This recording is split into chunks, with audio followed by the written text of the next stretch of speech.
Hola currantes, llegamos a la pregunta número 4 de este consultorio currante. Te recomiendo que si te has perdido los otros consultorios, las otras preguntas referentes a fondos indexados, momentos para invertir, porcentaje de ingresos para la hipoteca, que consultes la playlist de este consultorio para no perderte todas estas respuestas. Y hoy vamos a una pregunta que es bastante interesante. De hecho, son dos preguntas en una. Esta pregunta nos la hace el Francisco Fernández Mármol y nos dice: hola Dani, muchas gracias por tus vídeos, muchas gracias a ti por seguirme y por verlos. Quería hacerte una pregunta. Actualmente tengo contratado el Vanguard US 500 Stock, nos dice leasing, y otro del Real Estate iShare, también con el leasing. No sé si traspasar el del SP500 al del MSCI World o dejarlo así. Bueno, esto es una decisión totalmente personal. ¿Por qué podría ser mejor o peor pasarlo al MSCI World? Vamos a comprobar una cosilla que creo que puede ser interesante. La gran diferencia entre el SP500 y el MSCI World es la ponderación en otras regiones. Esto que tenéis aquí es la composición de lo que sería el SP500. Como puedes ver, tenemos hasta un 99% en Estados Unidos y luego tenemos un poquito en otras regiones, porque son empresas que también están ubicadas o tienen sedes en otros países, pero finalmente damos mucho más peso a lo que sería Estados Unidos. Principales posiciones tendríamos Apple, Microsoft, Amazon, Tesla y Alphabet. Y vamos a ver cuál sería la diferencia de tener este fondo del SP500 a tener el del MSCI World, que es este que tenemos aquí. La diferencia básicamente, como podéis observar, es la ponderación en Estados Unidos ha bajado, ahora es un 70% y da un mayor paso lo que sería la zona euro, la zona de Japón, lo que sería la zona de Europa, excluyendo lo que sería la eurozona, y el Reino Unido.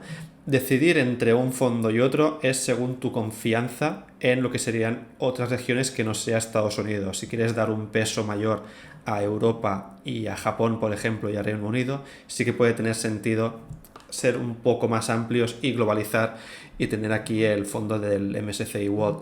Luego, claro, las principales posiciones puedes ver que son las mismas. Tenemos tanto Apple, Microsoft, Amazon, Tesla y Alphabet. Por lo que la pregunta más importante es: ¿tú quieres dedicar todo a Estados Unidos o quieres también dar un poco de peso a otras regiones?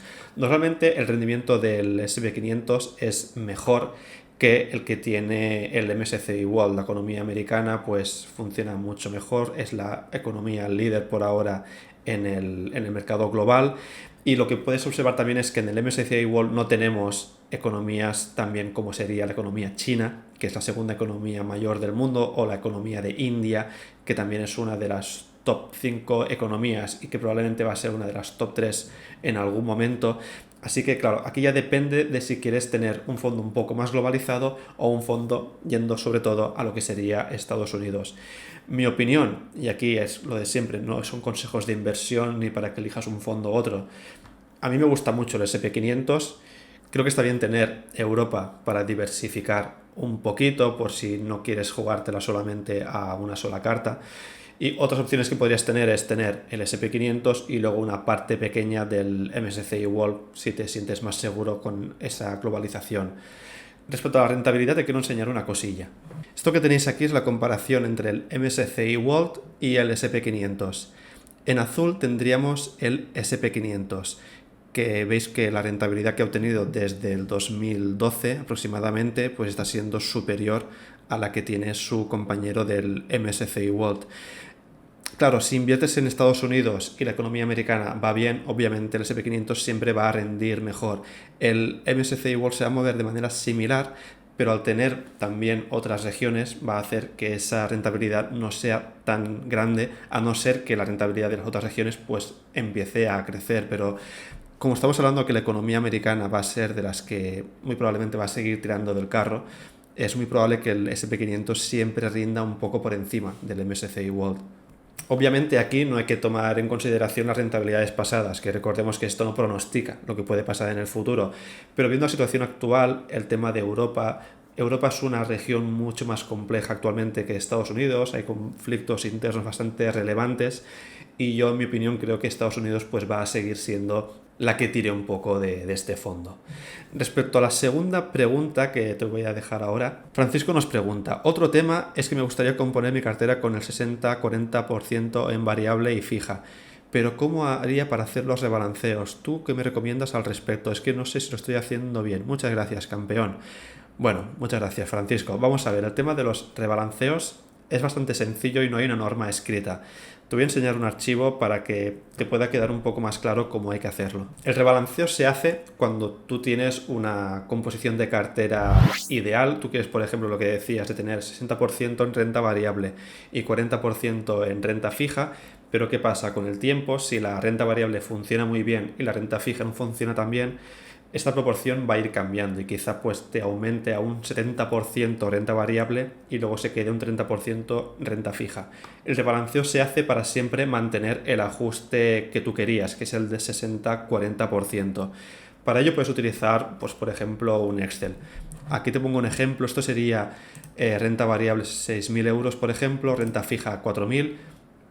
Puedes ver que la proporción ideal 60-40 se mantiene y no habría que hacer ningún tipo de rebalanceo. Pero ¿qué pasa? Imagínate que tú haces aportaciones o bien que la renta variable va creciendo y pues tienes ahora un nivel de renta variable de 7.000 euros y la renta fija se te ha quedado en 3.500, por ejemplo.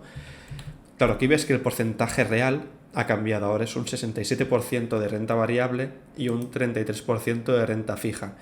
Y lo que tú quieres es volver a esta proporción que tenemos aquí del 60-40. Ves que la diferencia que tienes es que tienes un 7% más de renta variable de lo que querrías. Esto para compensarlo, si por ejemplo haces aportaciones mensuales, lo puedes tener en cuenta y decir, pues el siguiente mes en lugar de aportar a renta variable, solamente aporto a renta fija. Y si por ejemplo hacías aportaciones de 500 euros por decir algo, pues aportas a renta fija, se te quedaría así y ves que se va reajustando ya.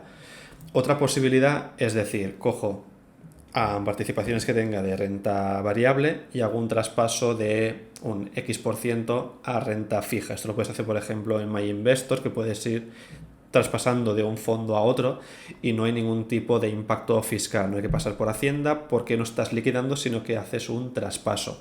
Y de esa manera vas consiguiendo que si has traspasado, por ejemplo, 200 euros de renta variable y te quedan ahora 6.800, de renta fija tendrías ahora 4.200 y ves cómo se va reajustando.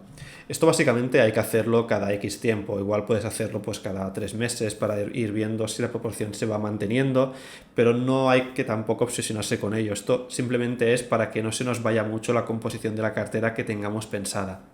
Esto de los rebalanceos es una de las principales ventajas que puede tener, pues por ejemplo, utilizar un robo-advisor que tiene en la cartera y siempre se van a cuidar de que la proporción de los diferentes activos sea la que toque. Entonces ellos hacen el rebalanceo y de hecho las comisiones que tú pagas a un gestor automatizado suele ser también por esto, para no tener que dedicar este tiempo a montar tu Excel y luego ir viendo las diferentes aportaciones, diferentes cantidades que tienes que ir moviendo de un sitio a otro. Pero ya has visto que con un Excel súper sencillo, calculando el porcentaje que tienes actualmente, el porcentaje ideal y haciendo la resta, puedes saber lo que tienes que aportar aproximadamente en proporción de un sitio a otro. Luego se complica más si, por ejemplo, tienes una cartera con 10 fondos y quieres hacer un reajuste entre todos los fondos. Ahí sí que tienes que ir haciendo más combinaciones, se complica un poquito más el asunto, pero el funcionamiento acaba siendo el mismo, como puedes observar. Espero que te haya servido este consejito, que te sirva para los rebalanceos, también para el tema de la decisión de mover el SP500, el MSCI World. No os perdáis la próxima pregunta, donde hablaremos de fondos indexados, familia, de si hay que estar alineados con la pareja para invertir, si yo comunico mis inversiones a mi pareja en este caso. Obviamente lo hago y aparte tienen los vídeos, pero bueno, va a ser muy interesante, así que te sugiero que sigas viendo los vídeos de este consultorio currante y que espero que te estén gustando y que me dejes también tu feedback abajo en comentarios. Nos vemos.